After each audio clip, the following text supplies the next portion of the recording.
Halo guys, perkenalkan nama saya Gina. Di sini saya akan melaksanakan tugas yang sudah diberikan. Nah, tugasnya itu kita membuat analis bagaimana sistem pemerintahan di Indonesia berdasarkan karakteristik sistem. Nah, karakteristik sistem ini ada 3. Yang pertama itu konsisten, yang kedua itu transparansi, yang ketiga itu certain. Oke, kita langsung ke pembahasan yang pertama. Langsung saja ke pembahasan yang pertama, ini adalah konsisten. Di pertemuan sebelumnya sama Bapak Mul, kita sudah dijelaskan definisi dari karakteristik sistem itu apa begitu ya. Jadi di pembahasan kali ini saya akan menjelaskan bahwa konsisten itu intinya adalah tidak berubah-ubah, tetap begitu. Jadi kan tugasnya kan sistem pemerintahan Indonesia berdasarkan karakteristik sistem. Nah, seperti yang kita ketahui bahwa di Indonesia ini menganut sistem pemerintahan presidensial. Jadi, apakah dari awal mula Indonesia merdeka sampai sekarang, Indonesia itu tetap menganut sistem pemerintahan presidensial? Iya atau tidak? Oke, seperti yang sudah kita ketahui bahwa dasar hukum di Indonesia ini adalah Undang-Undang Dasar 1945. Nah, pada awal mulanya Indonesia menerapkan sistem pemerintahan presidensial seperti yang sudah tertuang pada Undang-Undang Dasar 1945. Namun seiring perubahannya konstitusi, yaitu konstitusi RIS, Undang-Undang RIS, Indonesia menerapkan sistem pemerintahan parlementer. Begitu pula pada masa Undang-Undang Dasar sementara, yaitu. Nah, tapi dari penjelasannya Bapak Mul sebelumnya bahwa Indonesia baru menerapkan sistem pemerintahan parlementer pada masa Undang-Undang Sementara 1950. Dan dari yang saya searching di Google, Indonesia menerapkan sistem parlementer itu pada masa Undang-Undang RIS. Begitu. Jadi saya bingung nih yang benar yang mana, karena pada waktu Bapak menjelaskan juga saya lupa bertanya begitu. Jadi sekiranya kalau Bapak nonton video ini, Bapak bisa komen lah gitu. Oke, lanjut. Kemudian Indonesia kembali menerapkan sistem pemerintahan presidensial pada periode 1959 setelah dikeluarkannya Dekret Presiden 5 Juli 1959 sampai saat ini.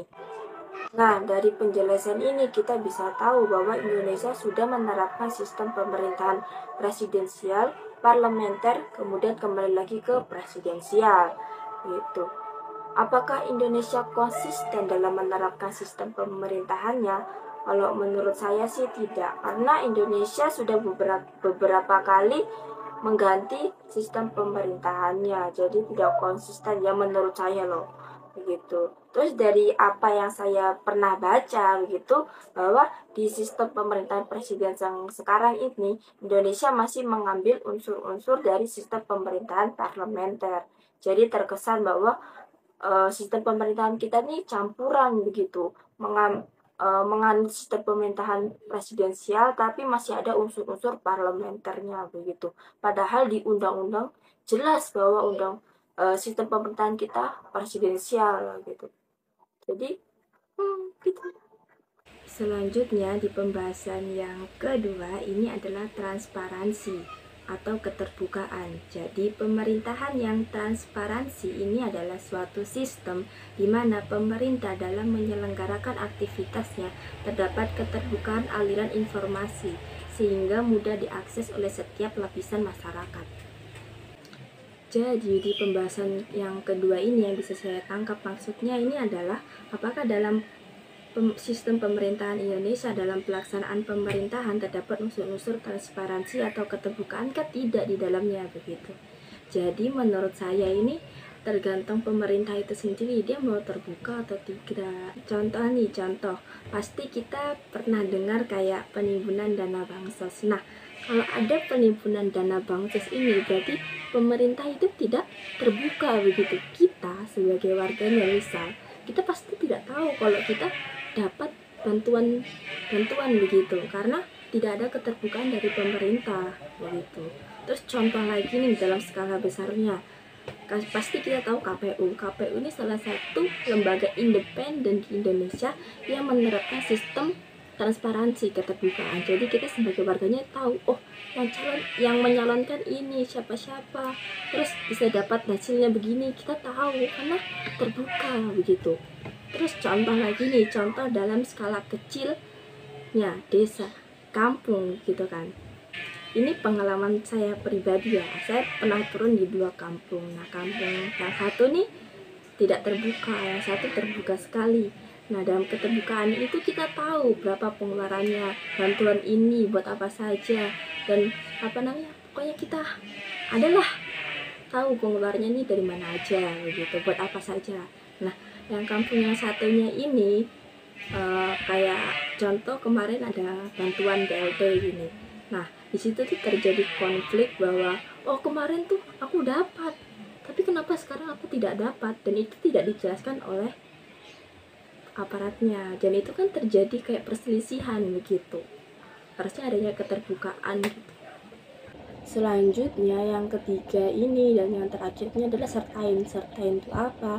Sertain itu kepastian. Kalau dari karakteristik sistem, definisi karakteristik sistem, sertain ini adalah jaminan seseorang supaya seseorang itu patuh. Nah, kalau dalam sistem pemerintahan berarti sertain ini kayak kepastian hukum, di mana hukum ini mengikat seseorang agar seseorang itu patuh terhadap aturan yang berlaku.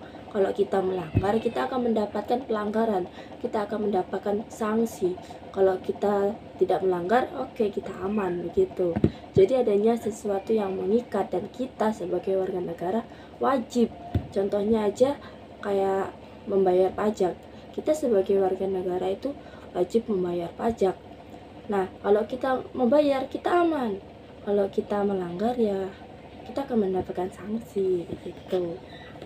Oke, sekian dari saya mengenai bagaimana sistem pemerintahan di Indonesia berdasarkan karakteristik sistem.